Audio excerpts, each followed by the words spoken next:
सभी भक्तों को राम राम। आज भक्तमाल में से कथा करेंगे भक्त पुंडरीक और सुतीक्ष्ण मुनि। भक्त पुंडरीक स्मरण करने पर, संतुष्ट करने पर, पूजा करने पर भगवान का भक्त अनायास ही चांडालत को भी पवित्र कर देता है। पुंडरीक जी ऐसे ही महाभागवत हो गए। पुंडरीक का जन्म ब्राह्मण कुल में हुआ था। वे वेद शास्त्रों के ज्ञाता, तपस्वी, स्वाध्याय प्रेमी, इंद्रिय विजयी एवं अक्षमाशील थे। वे त्रिकाल संध्या करते थे, प्रातः साय विधि पूर्वक अग्निहोत्र करते थे। बहुत दिनों तक उन्होंने गुरु की श्रद्धापूर्वक सेवा की थी और नियमित प्राणायाम और भगवान विष्णु का चिंतन तो वे सर्वदा ही करते थे। वे माता पिता के भगत थे। वर्ण आश्रम धर्मानुकूल अपने कर्तव्यों का भली भांति विधि पूर्वक पालन करते थे। धर्म के मूल हैं भगवान। धर्म के पालन का यही परम फल है कि संसार के विषयों में वैराग होकर भगवान के चरणों में प्रीति हो जाए।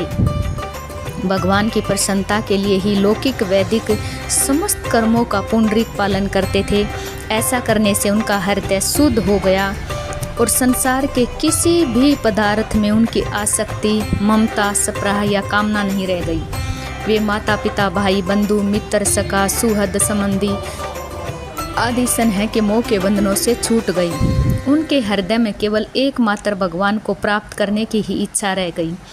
वे अपने संपन्न घर एवं परिवार को तृण के समान छोड़कर भगवत प्राप्ति के लिए निकल पड़े। भगत पुंडरीक साग, मूल, फल जो कुछ मिल जाता उसी से शरीर निर्वाह करते हुए तीर्थाटन करने लगे। शरीर के सुख दुख की उन्होंने तनिक भी चिंता नहीं थी। वे तो अपने प्रियतम प्रभु को पाना चाहते थे। घूमते घूमते वे सालग्राम नामक स्थान पर पहुँचे। यह स्थान रमणीक था, पवित्र था।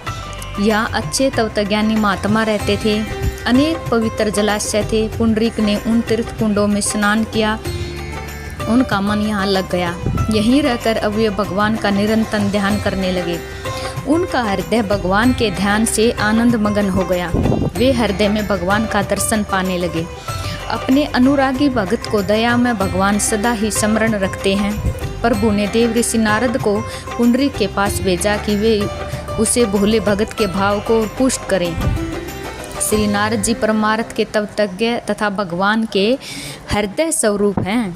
वे सदा भक्तों पर कृपा करने, उन्होंने सहायता पहुँचाने को उत्सुक रहते हैं। भगवान की आज्ञा से हर्षित होकर वे शीघ्र ही पुंडरीक के पास पहुँचे। साक्षात सूर्य के समान तेजस्वी, वीणा बजाकर हरि गुणगान करते देव ऋषि को देखकर पुंडरीक उठ खड़े हुए। उन्होंने साष्टांग प्रणाम किया। देव ऋषि के तेज को देखकर वे चकित रह गए। संसार में ऐसा तेज मनुष्य में सुना भी नहीं जाता। पूछने पर नारद जी ने अपना परिचय दिया। देव ऋषि को पहचान कर पुंडरीक के हर्ष का पार नहीं रहा। उन्होंने नारद जी की पूजा करके बड़ी नम्रता से प्रार्थना की कि प्रभु, मेरा आज परम सौभाग्य है जो मुझे आपके दर्शन हुए। आज मेरे सब पूर्वज तर गए। अब आप अपने इस दास पर कृपा करके ऐसा उपदेश करें जिससे इस संसार सागर में डूबते इस अधम का उद्धार हो जाए। आप तो भगवान के मार्ग पर चलने वालों की एकमात्र गति हैं। आप इस दिन पर दया करें। पुंडरीक की अभिमान रहित सरल वाणी सुनकर देव ऋषि ने कहा, दिव्योत्तम, इस लोक में अनेक प्रकार के मनुष्य हैं। उनके अनेक मत हैं। नाना तर्कों से वे अपने मतों का समर्थन करते हैं। मैं तुमको परमार्थ तत्व बतलाता हूँ। यह तत्व सहज ही समझ में नहीं आता। तत्ववेता लोग प्रमाण द्वारा ही इसका निरूपण करते हैं। मूर्ख लोग ही प्रत्यक्ष और वर्तमान प्रमाणों को मानते हैं। वे अनागत तथा अतीत प्रमाणों को स्वीकार नहीं करते। मुनियों ने कहा है कि जो पूर्व रूप है, परंपरा से चला आता है, वही आगाम है। जो कर्म फल, तत्व, विज्ञान, दर्शन और विभू है, जिसमें न तो वर्ण है न जाति है, जो नित्य आत्म संवेदन है, जो सनातन, अतीन्द्रिय, चेतन, अमृत, अजेय, शाश्वत, अजय, अविनाशी, अव्यक्त, व्यक्त में विभू और निरंजन है, वही द्वितीय आगम है। वही चराचर जगत में व्यापक होने से विष्णु कहलाता है। उसी के अनंत नाम हैं। परमार्थ से विमुख लोग उस योगियों के परम अध्यय तत्व को नहीं जान सकते। यह हमारा मत है। यह केवल अभिमान ही है। ज्ञान तो शाश्वत और सनातन है, वह परंपरा से ही चला आ रहा है। भारतीय महापुरुष सदा इतिहास के रूप में इसी से ज्ञान का वर्णन करते रहे हैं और उसमें अपने अभिमान की क्षुद्रता न आ जाए। देव ऋषि नारद जी ने कहा कि मैंने एक बार सृष्टि करता अपने पिता ब्रह्मा जी से पूछा था कि उस समय परमार्थ तत्व के विषय में। ब्रह्मा जी ने कहा, भगवान नारायण ही समस्त प्राणी के आत्मा हैं, वे ही प्रभु जगाधार हैं, वे ही सनातन परमात्मा 25 तत्वों के रूप में प्रकाशित हो रहे हैं और जगत की सृष्टि, रक्षा तथा प्रलय नारायण से ही होता है। विश्व, तेजस, प्रज्ञा और ये त्रिविध आत्मा नारायण ही हैं, वे ही सबके अधीश्वर एकमात्र सनातन देव हैं। योगी गण ज्ञान और योग के द्वारा उन्हीं जगन्नाथ का साक्षात्कार करते हैं, जिनका चित्त नारायण में लगा है, जिनके प्राण नारायण को अर्पित हैं, जो केवल नारायण के ही प्रायण हैं। वे नारायण की कृपा और शक्ति से जगत में दूर और समीप, भूत, वर्तमान, भविष्य, स्थूल और सूक्ष्म सबको देखते हैं। उनसे कुछ अज्ञात नहीं रहता। ब्रह्मा जी ने देवताओं से एक दिन कहा था कि धर्म नारायण के आश्रित है। सब सनातन लोक, यज्ञ, शास्त्र, वेद, वेदांग अथवा जो भी कुछ है सब नारायण के ही आधार पर है। वे अव्यक्त पुरुष नारायण ही पुरुष, पृथ्वी आदि पंचभूत रूप और यह समस्त जगत विष्णु में है। पापी मनुष्य इस तत्व को नहीं जानता। जिनका चित्त उन विश्वेश्वर में लगा है, जिनका जीवन उन श्रीहरि को अर्पित है, ऐसे परमार्थ ज्ञाता ही उन परम पुरुष को जानते हैं। नारायण ही सब भूत रूप है, वे ही सब में व्याप्त हैं, वे ही सबका पालन करते हैं। समस्त जगत उन्हीं से उत्पन्न है, उन्हीं में प्रतिष्ठ है, वे ही सबके स्वामी हैं। सृष्टि के लिए वे ही ब्रह्म, पालन के लिए विष्णु, संहार के लिए रुद्र रूप धारण करते हैं। वे ही लोकपाल हैं, वे ही प्रातःपर पुरुष ही सर्वाधार, निष्कल, सकल, अणु और महान हैं। सबको उन्हीं की शरण होना चाहिए। देव ऋषि ने कहा, ब्रह्मा जी ऐसे कहा था और अतः दिव्य श्रेष्ठ तुम भी उन्हीं श्री हरि की शरण लो। उन नारायण को छोड़कर भक्तों के अभीष्ट को पूरा करने वाला और कोई नहीं। वे तो इस पुरुषोत्तम सबके माता पिता, वे ही लोकेश, देवदेव, जगतपति, अग्निहोत्र, तप, अध्ययन आदि सभी सत्कर्मों से नित्य निरंतर सावधानी के साथ एकमात्र उन्होंने संतुष्ट करना चाहिए। तुम उन पुरुषोत्तम की शरण लो। उनकी शरण होने पर न तो बहुत से मंत्रों की आवश्यकता है, न व्रतों की, न प्रयोजन। एक नारायण मंत्र ओम नमो नारायण ही सब मनोर्थों को पूरा करने वाला है। भगवान की आराधना में किसी भारी वेश की आवश्यकता नहीं। कपड़े पहने हो या दिगंबर हो, जटाधारी हो या मुंड मुंडाए हो, त्यागी हो या गृहस्थी हो, सब भगवान की भक्ति कर सकते हैं, जिन्हें धर्म का कारण नहीं है। जो लोग पहले निर्दयी, पापी, दुष्ट आत्मा और कुकर्म करते रहे, वे भी नारायण प्रायण होने पर परम धाम को प्राप्त हो जाते हैं। भगवान के परम भक्त पाप के कीचड़ में कभी लिप्त नहीं होते। हिंसा से चित्त को जीत कर वे भगवत भक्त तीनों लोकों को पवित्र करते हैं। प्राचीन काल में अनेक लोग प्रेम से भगवान का भजन करके उन्होंने प्राप्त कर चुके हैं। श्री हरि की आराधना से सबको परम गति मिलती है।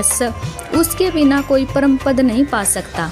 ब्रह्मचारी, गृहस्थ, वामन, प्रस्थ, सन्यासी कोई भी हो, परम पद तो भगवान के भजन से ही मिलता है। मैं हरि भक्तों का दास हूँ। यह शुद्ध बुद्धि सहस्त्र जन्मों के अनंतर भगवान की कृपा से ही प्राप्त होती है। ऐसा पुरुष भगवान को प्राप्त कर लेता है। तब तज्ञ पुरुष इसलिए चित्त को सब ओर से हटाकर नित्य निरंतर अनन्य भाव से उन सनातन परम पुरुष का ही ध्यान करते हैं। देव ऋषि यह उपदेश देकर चले गए। पुंडरीक की भगवत भक्ति देव ऋषि के उपदेश से और भी दृढ़ हो गई। वे नारायण मंत्र का अखंड जप करते और सदा भगवान के ध्यान में निमग्न रहते। उनकी स्थिति ऐसी हो गई कि उनके हृदय कमल पर भगवान गोविंद सदा प्रत्यक्ष विराजमान रहने लगे। सतोगुण का पूरा साम्राज्य हो जाने से निंद्रा, जो पुरुषार्थ की रोदनी और तमोरूपा है, सर्वथा नष्ट हो गई। बहुत से महापुरुषों में ये देखा है और सुना जाता है कि उनके मन और बुद्धि में भगवान का आविर्भाव हुआ और वे दिव्य भगवत रूप में परिणित हो गए। किंतु किसी का स्थूल शरीर दिव्य हो गया हो तो यह नहीं सुना जाता। ऐसा तो कदाचित ही होता है। पुंडरीक में यही लोकेत्वर अवस्था प्रकट हुई। उनका निष्पाप देह श्याम वर्ण का हो गया, 4 भुजाएं हो गई, उनके हाथों में शंख चक्र गदा पद्म आ गए, उनका वस्त्र पीताम्बर हो गया, एक तेजोमंडल ने उनके शरीर को घेर लिया, पुंडरीक से वे पुंडरीकाक्ष हो गई। वन के सिंह व्याघ आदि क्रूर पशु भी उनके पास अपना परस्पर का सहज वैर भाव भूलकर एकत्रित हो गए। वे प्रसन्नता प्रकट करने लगे। नदी सरोवर वन पर्वत वृक्ष लताएं सब पुंडरीक के अनुकूल हो गई। सब उनकी सेवा के लिए फल पुष्प निर्मल जल आदि प्रस्तुत रखने लगे। पुंडरीक भगत वत्सल भगवान की कृपा से उनके अत्यंत प्रिय पात्र हो गए थे। प्रत्येक जीव प्रत्येक जड़ चेतन उस परम वंदनीय भक्ति की सेवा से अपने को कृतार्थ करना चाहता था। पुंडरीक के मन बुद्धि ही नहीं शरीर भी दिव्य भगवत रूप हो गया था। तथापि दया में करुणा सागर प्रभु भगत को परम पावन करने, उसे नेत्रों का चरम लाभ देने उसके सामने प्रकट हो गई। भगवान का स्वरूप, उनकी शोभा, उनकी अंग कांति जिस मन में एक झलक दे जाती है वह जीवन धन्य हो जाता है। उसका वर्णन कर सके इतनी शक्ति कहाँ किस में है। पुंडरीक भगवान के अचिंतन सुंदर दिव्य रूप को देखकर प्रेम विहल हो गई। भगवान के श्री चरणों में प्रणिपात करके भरे कंठ से उन्होंने स्तुति की। स्तुति करते करते प्रेम के वेग से पुंडरीक की वाणी रुद्ध हो गई। भगवान ने पुंडरीक को वरदान मांगने के लिए कहा। पुंडरीक ने विनम्र पूर्वक उत्तर दिया, भगवान कहाँ तो मैं दुर्बुद्धि प्राणी, कहाँ आप सर्वेश्वर सर्वज्ञ, मेरे परम सुहृद स्वामी, आपके दर्शन के पश्चात क्या और शेष रह जाता है जिसे मांगा जाए, यह मेरी समझ में नहीं आता। मेरे नाथ, आप मुझे मांगने का आदेश कर रहे हैं तो मैं ये मांगता हूँ कि मैं अबोध हूँ, अतः जिससे मेरा कल्याण हो आप वही करें। भगवान ने अपने चरणों में पड़े पुंडरीक को उठाकर हृदय से लगा लिया और वे बोले, वत्स तुम मेरे साथ चलो, तुम्हें छोड़कर अब मैं नहीं रह सकता। अब तुम मेरे धाम में मेरे समीप मेरी लीलाओं में सहयोग देते हुए निवास करो। भगवान ने पुंडरीक को अपने साथ गरुड़ पर बिठा लिया और अपने नित्य धाम ले गए। सुतीक्ष्ण मुनि। राम सदा सेवक रुचि राखी, वेद पुराण संत सब साखी। महर्षि अगस्त्य के शिष्य सुतीक्ष्ण जी जब विद्या अध्ययन कर चुके तब गुरुदेव से उन्होंने दीक्षिणा के लिए प्रार्थना की। महर्षि ने कहा, तुमने जो मेरी सेवा की है वही बहुत बड़ी दीक्षिणा है, मैं तुमसे प्रसन्न हूँ। किंतु सुतीक्ष्ण जी का संतोष गुरु की कुछ सेवा किए बिना नहीं हो सकता था। वे बार बार आग्रह करने लगे। उनका हठ देखकर सर्वज्ञ महर्षि ने उन्हें आज्ञा दी, दीक्षिणा में तुम मुझे भगवान के दर्शन कराओ। गुरु की आज्ञा स्वीकार करके सुतीक्ष्ण जी उनके आश्रम से दूर उत्तर और दंडकारण्य के प्रारंभ में ही आश्रम बनाकर रहने लगे।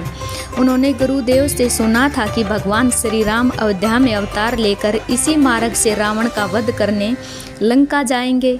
अतः वे वहीं तपस्या तथा भगवान का भजन करते हुए उनके पधारने की प्रतीक्षा करने लगे। जब श्री राम ने पिता की आज्ञा से वनवास स्वीकार किया और चित्रकूट से वे विराट को भूमि में गाड़ कर सतगति देते सरभंग ऋषि के आश्रम में आगे बढ़े, तब सुतीक्ष्ण जी को उनके आने का समाचार मिला। समाचार पाते ही वे उस ओर दौड़ पड़े। उनका चित्त भाव निमग्न होकर वो सोच रहे थे, हे विधि दिन बंधु रघुराया, मोह से सट कर ही दाया, सहित अनुज मोहि राम गोसाई, मिल हई निज सेवक की नाई।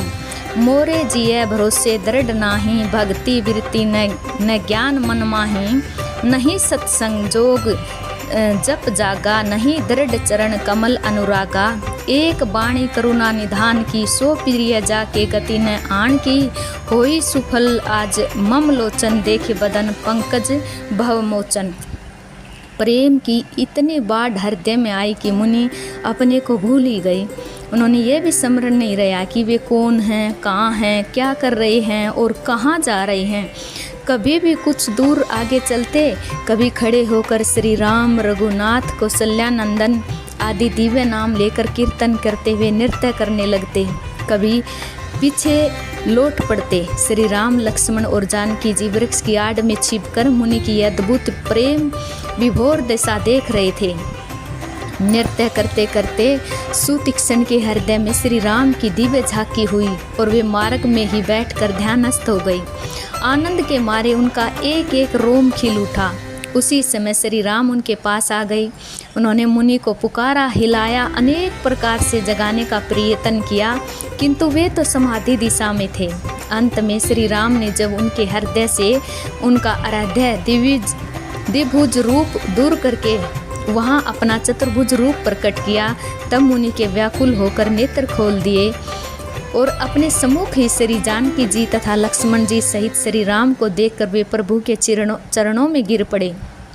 श्री रघुनाथ जी ने दोनों हाथों से उठाकर उन्होंने हृदय से लगा लिया। सुतीक्ष्ण जी बड़े आदर से श्री राम को अपने आश्रम पर ले आए।